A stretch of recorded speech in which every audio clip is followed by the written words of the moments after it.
And we begin tonight at 6 with a temperature tumble across central Indiana.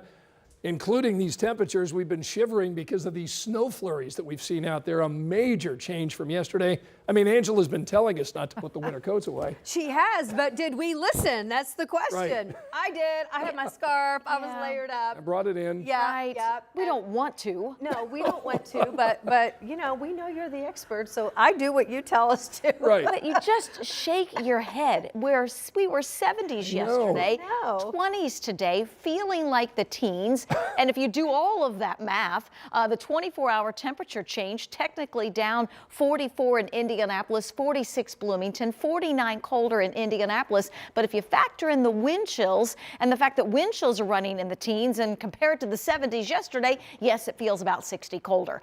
We have a burst of snow over downtown Indianapolis. You can see it from our camera here at 27. Also over the Country Club of Indianapolis. These bursts of snow really reduce your visibility and can quickly coat the grassy areas. We're not expecting any significant accumulations, but with these bursts of snow where we do get wet roads, as temperatures drop, those wet roads become slick roads late tonight and early tomorrow. Noblesville to Anderson, Newcastle, around Hartford City, back through Kokomo. We've got some bursts of snow, Shelbyville, Rushville, across parts of Johnson and Morgan counties as well. These will continue off and on tonight through the early part of tomorrow. Tomorrow morning at the bus stop, it is heavy coat weather. We're going to be in the teens to start. A little bit of sunshine tomorrow afternoon, but only in the 20s.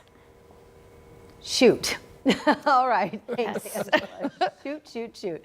And our weather coverage continues. If you head over to WTHR Plus, our streaming service, there you can check out our live Doppler radar, extended forecast, and more. All you have to do is download our TV app, and it's free.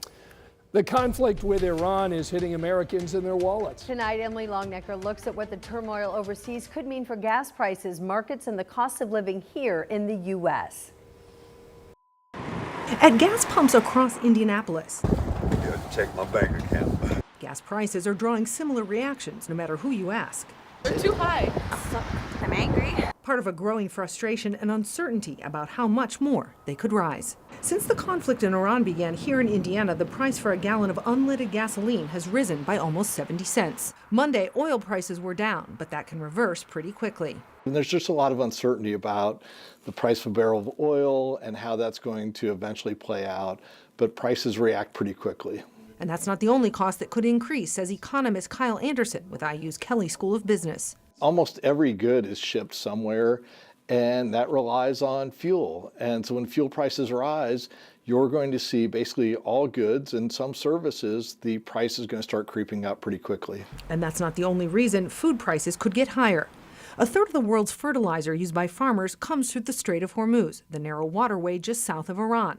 Right now, ships carrying fertilizer and oil can't pass through the strait because of the conflict. We're seeing fertilizer prices go up, and it's severe disruptions in the supply chain, and prices are going to respond immediately, and eventually that'll make food prices more expensive. I am concerned about it. For shoppers like Angel Wilson, who's already seen grocery prices up from last year, she only buys what she needs right now.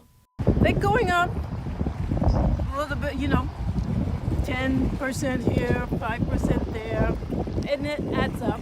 I mean, I'm sure consumers are a little bit shell-shocked to hear about inflation again, especially since it seemed like it was under control about a year ago, and now things just keep sort of creeping up, and it doesn't feel good for consumers. Anderson says you could see other impacts, like interest rates going up to try and temper inflation, leading to more expensive mortgages and car loans. Despite that, his advice right now is not to panic. To just sort of be patient and go through your daily activities. Activities consumers worry will cost more tomorrow than they do today. I am worried, or I am concerned. In Indianapolis, Emily Longnecker, 13 News. President Trump says he's demanded about 7 countries right now to send warships to keep the Strait of Hormuz open. So far, no countries have openly committed to helping in that effort. Tonight at 6, the Mooresville community is honoring one of their hometown heroes killed while serving our country. Signs across the town now sharing support for the family of Captain Seth Koval. He's 38 and he was an airman, and he was one among 6 U.S. military men who died in that plane crash in Iraq. Matthew Fultz went to Mooresville today to see how people there are coming together during this difficult time. Well, right now, many people here in the town of Mooresville are saddened by the loss of Captain Seth Colville. Right now, all flags here in town are at half staff, and you can also see there's a bouquet of roses now here at the Veterans Memorial in town. And I spoke to some veterans earlier today who say they're going to do everything they can to keep his memory alive. As we drove around town, we saw electronic signs at Northwood Elementary School that read, "Our hearts are with the Colville family." A tight-knit community now shaken up by the loss of Captain Colville, who first enlisted with the National Guard back in 2006. We also stopped by the American Legion post where other veterans are now keeping his name in their hearts. Disheartening. I mean, you know, it's one of our own, you know, veterans serving this country. And right now, the American Legion says they're going to continue to support Captain Colville's family. We're also still working to learn when funeral arrangements may be and if there will be any public services or memorials here in town in the coming days. Reporting here in Mooresville, I'm Matthew Foltz, 13 News.